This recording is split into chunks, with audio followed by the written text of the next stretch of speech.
Com, near the buy button, you have options with your brands, and I hope I say this correctly, but you do have options with your brands of a sign there or a click through where it says, do you want to buy locally? Right. Are you seeing that hit more coming out of the pandemic? It's some days it actually blows our hair back, to be honest with you. Some of the brands that we work with that have leaned in heavily on the notion of there only being a buy my products channel rather than all these separate income statements and all these different kind of things that companies like to dream up.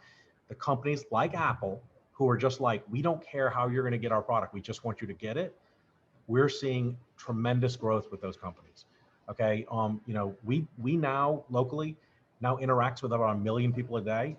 We show all of them, these are where you buy the products, and we expect, a very large percentage of those, based on like Google's own information, a very large percentage of those people will be in a store in the next 24 hours. They're online informed local shoppers. Mm-hmm.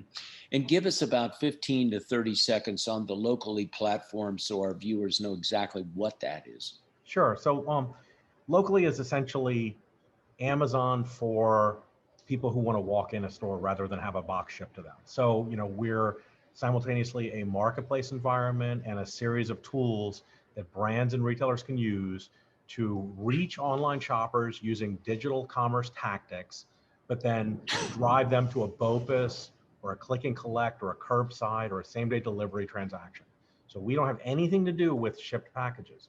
We focus entirely on the user behavior of online, offline shopping, or as like some of the big, retailers, big online retailers like to call that web rooming, where people shop online, buy locally, and that's what we're focused on as a user behavior. We think that is actually, and so do our partners like Google, think that is actually the main consumer behavior.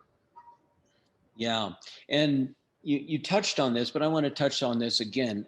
Most of the time it starts with, in consumer behavior, it starts with a conversation, or in that conversation leads to what's the second step? Well, typically the second step is they go online and they take a look at the product reviews.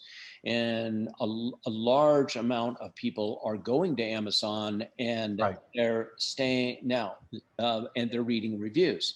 Now, a smaller number every month is dropping off of Amazon and saying, okay, I'm using them for the reviews, but I'm going and shopping in other That's right. areas or looking at a lot of variations of the theme. It could be other big e-commerce sites. It could be specialty. It could be I'm going to my local brick and mortar to take a look at their online and maybe they have it in store. Are you seeing the same things? I'm seeing exactly the same thing. For a long time, we all talked about like the 4 legs of Amazon, which was, selection, original information, logistics, and price. And Amazon really over the last year has proved that like price is a lot less of an issue than logistics, selection, and original information. And original information for Amazon is one of their primary blood flows. Those reviews are Amazon's original information. That's one of the main ways that they keep people sticky to their site, along with all the other stuff. What's happening is exactly what you're saying. People are like, doing product research online, but it's like TripAdvisor. I read information online about hotels or destinations, but then my next place that I'm going to be is on a hotel website, or I might be booking tickets, nearby. So yes, I collect information from the internet to like inform my next purchase or decide whether this phone is right or whether this restaurant is right. And it's a very important part of the consumer journey. But like whether you're online or offline, you're in the funnel at that point. Okay. And how you shape the walls of the funnel is going to dictate, is this person going to buy your products? Okay. So like, are you going to let Amazon, be the better company at logistics? They're at 60% of, market share now of the whole internet. Okay.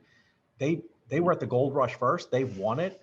Everybody else is still building up their, their horse and buggy, and they're heading out west, but like, it's over. It's like, so this is an insurmountable challenge for people who are trying to get started, or a brand that's trying to, get themselves online, of overcoming the amount of original content that Amazon has and is able to generate. It's almost insurmountable.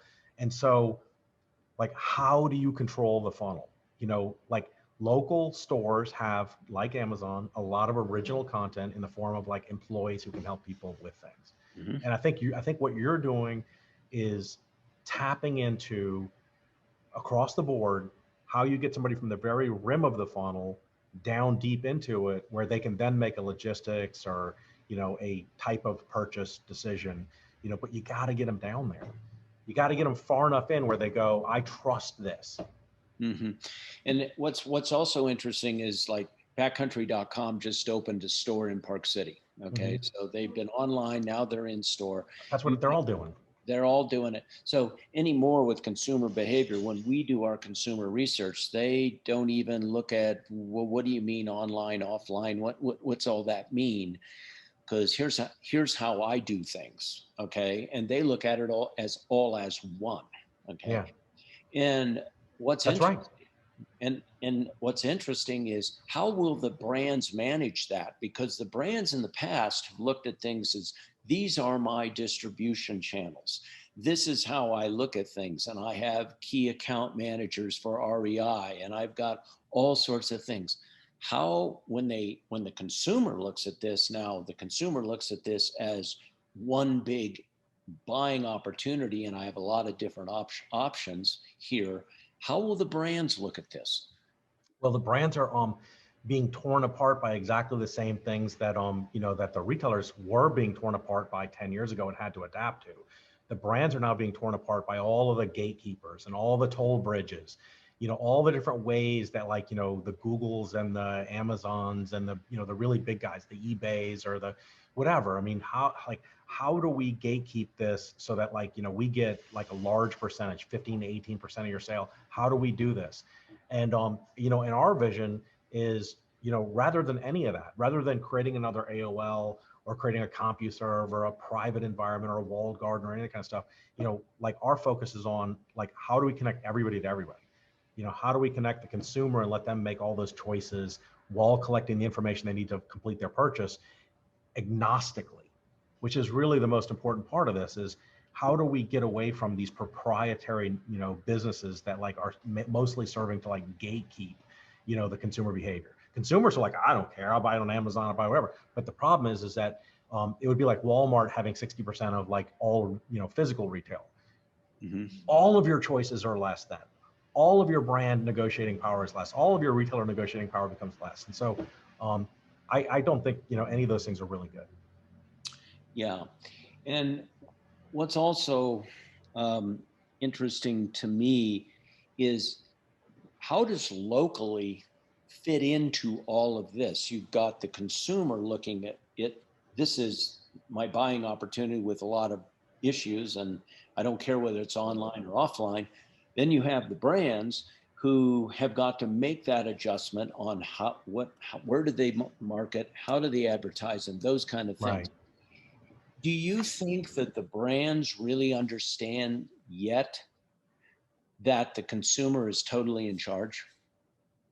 I think that a lot of them do, and I think that a lot of them don't. So I think that there's some really good brands that are leading the charge right now. I'm going to use an example for you. We work with Yeti. So when we first started working with Yeti, they were very much like, we're going to build this direct consumer business model. And your vision for, like, retail really isn't part of that. And they saw it as very much like opposite ends of the spectrum. And so for us, we're like, no, you don't, like building goodwill in a local store at a Whole Earth or at a, even your own store. That's great. And that also drives online shopping. They really kind of changed their vision. I don't know where they were along in their sales growth, but, like, they changed their vision to, like, let's just make sure the consumer buys our product wholesale, retail, our brick and mortar, our partners brick and mortar, Ace Hardware, Lowe's. We don't care. Just, and I think that that's boded really well for them. I think there's other companies that that are still trying to find their footing in a direct consumer world. And I think that single brand, single retailer business models are very, very, very difficult to stand up, especially in clothing. I think the Patagonias of the world are really unicorns in the clothing space that can drive up profitable brick and mortar, a profitable D2C business. But I think the vast majority of, clothing companies that want to sell direct to consumer without any wholesale channel are going to find themselves in a lot of pain.